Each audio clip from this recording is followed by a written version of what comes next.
अलग अलग टाइप के क्वेश्चंस बनाओ, अलग अलग टाइप के क्वेश्चंस आप नोट्स में अभी से बनाना स्टार्ट कर दो कि आपके पास टाइम टेबल होना चाहिए। अगर कोई डाउट आपका रह जाता है, कोई कंसेप्ट आपका क्लियर नहीं है, तो आप अपने दोस्तों की हेल्प लीजिए।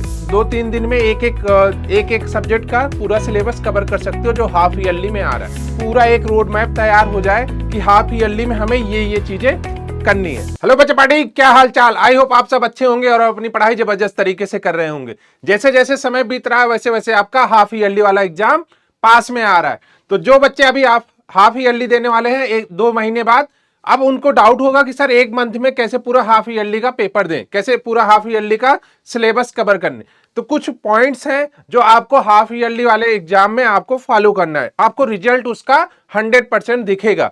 आपको क्या करना है, सबसे पहले जिस भी सब्जेक्ट का एग्जाम है, ठीक है, जैसे मान लेते हैं मैथ्स का आपको एग्जाम है, मान लेते हैं मैथ्स का एग्जाम आपको मंडे का, तो आप क्या करो, मैथ्स के मतलब मंडे से पहले आप संडे को क्या करो, जो मैथ्स के इंपॉर्टेंट टॉपिक्स हैं, जो मैथ्स के इंपॉर्टेंट टॉपिक्स हैं जो आपके एग्जाम में आने वाले हैं, उसको रिवाइज कर लो। ठीक है, आप ऐसा ना करना कि पूरे क्वेश्चंस आप बैठ के सॉल्व कर रहे हो।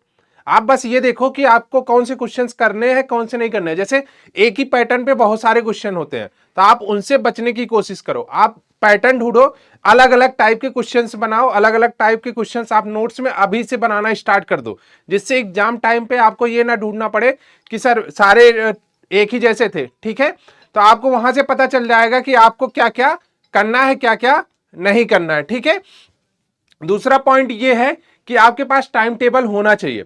आपके पास टाइम टेबल होना चाहिए जिससे एक सही टाइम पे, मतलब कि एग्जाम के पहले तक आपका पूरा सिलेबस कवर हो जाना चाहिए जो हाफ ईयरली में आ रहा है, जो हाफ ईयरली में आ रहा है। आप अपने कंसेप्ट को बिल्ड करिए, आप अपने कंसेप्ट को बिल्ड करिए, टीचर से मिलिए, टीचर से पूछिए, डाउट्स पूछिए। अगर कोई डाउट आपका रह जाता है, कोई कंसेप्ट आपका क्लियर नहीं है, तो आप अपने दोस्तों की हेल्प लीजिए। ठीक है, आप अपने दोस्तों की हेल्प लीजिए, क्या पता उसको ज्यादा आ रहा हो, उसको वो वाला कंसेप्ट आपसे ज्यादा समझ में आया हो क्लास में। ठीक है, तो ये सारी चीजें आपको फॉलो करनी है हाफ ईयरली एग्जाम में, तो आपका 1 मंथ में पूरा कवर हो जाएगा। वैसे ज्यादा सिलेबस होगा नहीं, 4-4, 5-5 चैप्टर आ रहे होंगे एक एक सब्जेक्ट से, तो मुश्किल से अगर आपके 5 सब्जेक्ट हैं, कितने 20-25 सब्जेक्ट ही है, 20-25 ही चैप्टर्स आ रहे होंगे, तो आप 2-3 दिन में एक सब्जेक्ट का पूरा सिलेबस कवर कर सकते हो जो हाफ ईयरली में आ रहा है।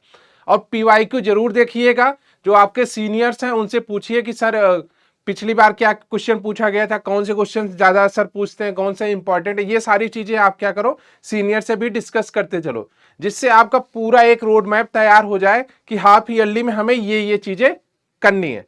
ठीक है, थैंक यू।